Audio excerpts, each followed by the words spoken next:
Sinemagang. Review film bareng anak magang.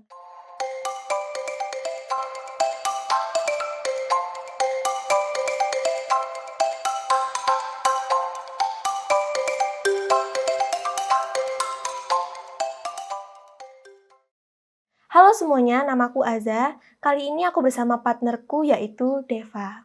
Halo, aku Deva. Jadi, kali ini kita bakal bahas film pendek berjudul Vampir. Film ini bergenre horor komedi yang disutradarai oleh Fitro Dizianto. Nah, kita berdua kan suka banget nih film horor kan? Kira-kira kamu udah nonton belum film horor ini? Udah dong pastinya, aku kan suka banget nih nonton film horor.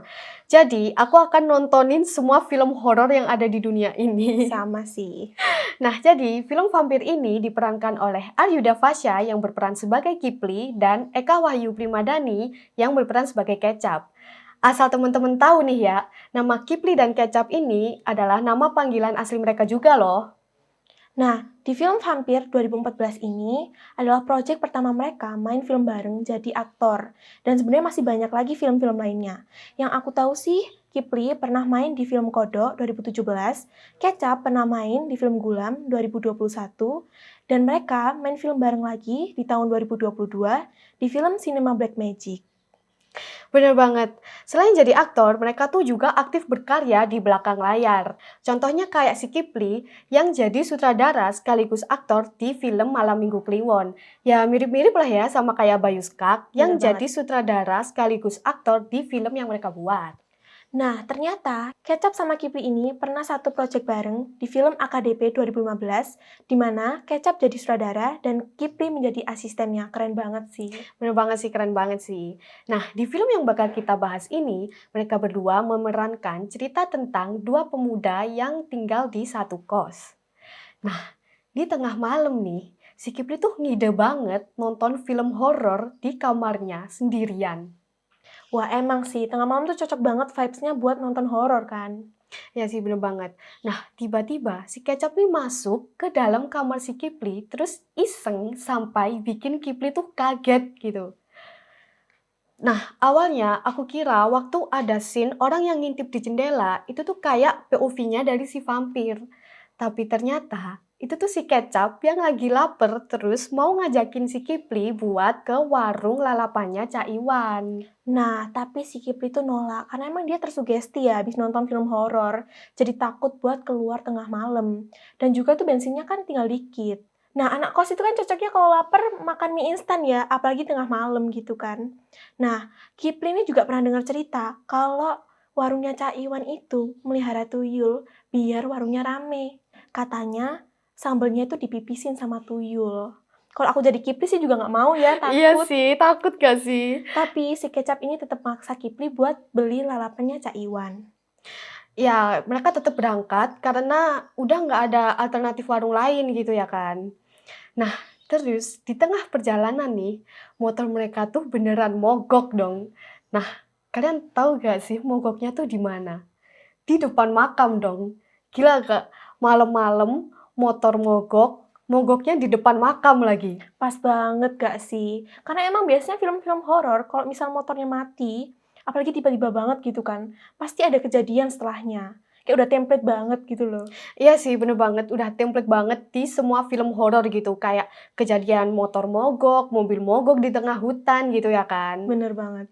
Nah, akhirnya mereka berdua nih ngelanjutin perjalanannya sambil ngedorong motor mereka. Nah, di tengah perjalanan nih, mereka tuh ditampakin sama sosok berbaju putih di tengah makam.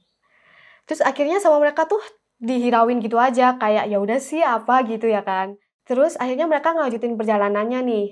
Dan nggak lama kemudian mereka tuh ditampakin sosok lagi kayak bola putih terbang gitu. Gila sih, di satu scene mereka tuh ditampakin langsung dua sosok gitu ya kan. Bener banget. Setahu aku sih, bola putih yang terbang tadi tuh namanya Banaspati. Yaitu bola api yang emang sengaja dikirim orang buat nyantet. Oh ya pantes, Kipli sama Kecap sempet nyinggung tentang santet pas scene mereka ngedorong motor. Tapi sama mereka tuh dipercandain kalau itu tuh UFO gitu, biar mereka tuh nggak takut gitu. Bener banget, apalagi kan 2014-an itu lagi heboh-hebohnya berita UFO turun ke bumi gitu kan. Oh iya, bener-bener, aku tahu berita itu. Bener kan? Nah, tapi mereka nggak peduli sama hal itu dan tetap ngelanjutin perjalanan sampai akhirnya ke warung Cak Iwan dan langsung mesen makan dan minum. Nah, kamu notice gak sih, Za? Waktu Cak Iwan goreng lele, menurut aku tuh ya, cara masaknya tuh kayak aneh gitu. Masa ada ya orang goreng lele tapi nggak dibumbuin, terus kepalanya tuh cuman digeprek gitu aja, Bener-bener. terus langsung dimasukin ke minyak panas. Emangnya rasanya nggak hambar kah? Sebagai pecinta lele sih kelihatannya hambar ya, tapi kan ini cuman film gitu loh. Kalau dilanjutin bakal panjang dan bakal jadi tutorial masak lele nantinya. Iya sih, bener juga sih. Pas makanan sama minuman mereka udah disajiin nih, mereka itu nikmatin makanan mereka sambil ditemenin musik Jawa yang nuansanya mistis. Itu loh lagu Liser Wengi yang waktu Cak Iwan nyetel musik di radio. Apa nggak tambah merinding gitu kan warungnya Cak Iwan? Apalagi lagu Lingsir Wengi tuh bikin suasananya tuh jadi tambah merinding Merinding. gitu ya kan. Nah, di sela-sela mereka makan nih, datanglah sepasang kekasih yang makan di warung itu juga. Terus si Kipli sama si Kecap nih bisik-bisik ngomongin si cewek dan ngebayangin gimana kalau si cewek itu tuh vampir. Ternyata gak cuman cewek aja ya yang gosip, cowok pun juga sama. Bener banget. Aku inget nih, scene dimana Kipli sama Kecap tuh lagi ngomongin si Braswan yang pakai kerudung. Waktu itu kan lagi zaman-zamannya film Twilight gitu kan. Jadi masih nyambung bercandanya mereka sama film ini. Soalnya dari awal perjalanan mereka ke warung itu bahasannya hantu terus. Nah, waktu di warung bahasanya itu hantu vampir. Masa iya ada vampir pakai kerudung? Apalagi kan Bella Swan itu pemeran bule yang nggak pakai kerudung gitu kan. Apa ini tuh vampir versi GGS gitu kan.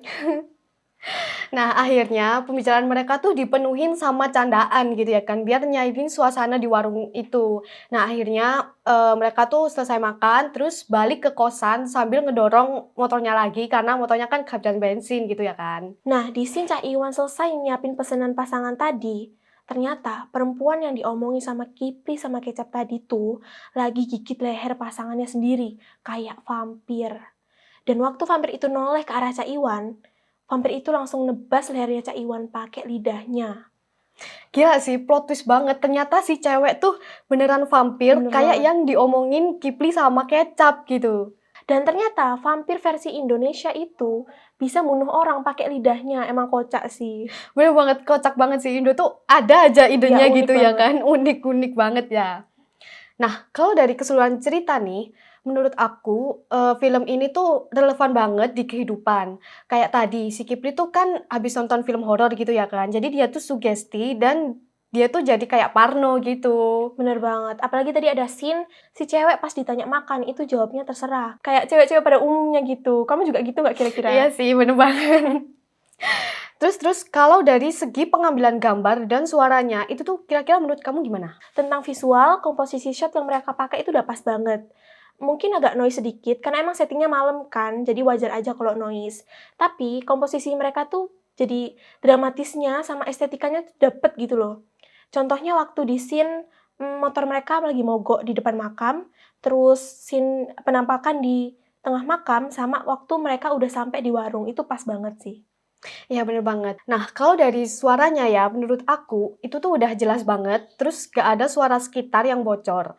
Nah, backsound-nya tuh juga sangat membangun suasana banget, jadi penonton tuh seakan-akan ikut ke dalam filmnya gitu. Nah, efek suaranya tuh juga menegangkan banget sih. Yaps, bener banget. Setting tempatnya juga simpel ya, cuman pakai kos-kosan, warung, sama makam yang nggak dirubah gitu loh. Jadi aku juga suka banget sama konsep si sutradaranya. Dia nggak cuma ngambil horror vibes dari vampir aja, tapi dia juga ngambil vibes dari Indonesia yang emang kental banget sama pesugihan, persantetan, dan dia juga ngambil kayak waktu zaman-zamannya itu lagi heboh-hebohnya apa gitu, buat menambah perhatian penonton. Iya bener banget, apalagi di zaman itu kan banyak banget berita-berita tentang pesugihan dan, persantetan gitu ya kan, kayak Bener banget. semacam ilmu hitam gitu ya kan. Nah, gimana kalau kita spill rating untuk film kali ini? Menurut aku dulu nih ya, menurut aku film ini tuh, 7,5/10. Kalau kamu kira-kira berapa? Kalau aku sih 8/10 ya, karena aku nih, tipe orang yang suka banget sama film horor. Dan menurut aku jump scare sama penampakan hantu di sini tuh kurang serem gitu. Dan aku kembali lagi, aku suka banget sama konsep sutradaranya tadi. Kalau kamu kenapa tuh kasih nilai segitu? Eee, Soalnya aku kan suka banget nih nonton film horor yang banyak banget jump scare-nya. Sama kayak kamu, jump scare-nya tuh kayak masih kurang gitu menurut aku ya. Terus vibes horornya juga, masih kurang gitu. Kurang serem ya. Yes, Oke bener banget. teman-teman, jadi sekian pembahasan dari kami. Buat kalian yang pingin nonton horor tapi takut sama jump scare, boleh banget nonton di Vitsy judulnya Vampir. Oke semuanya, see you di pembahasan film selanjutnya. Bye-bye. Dadah.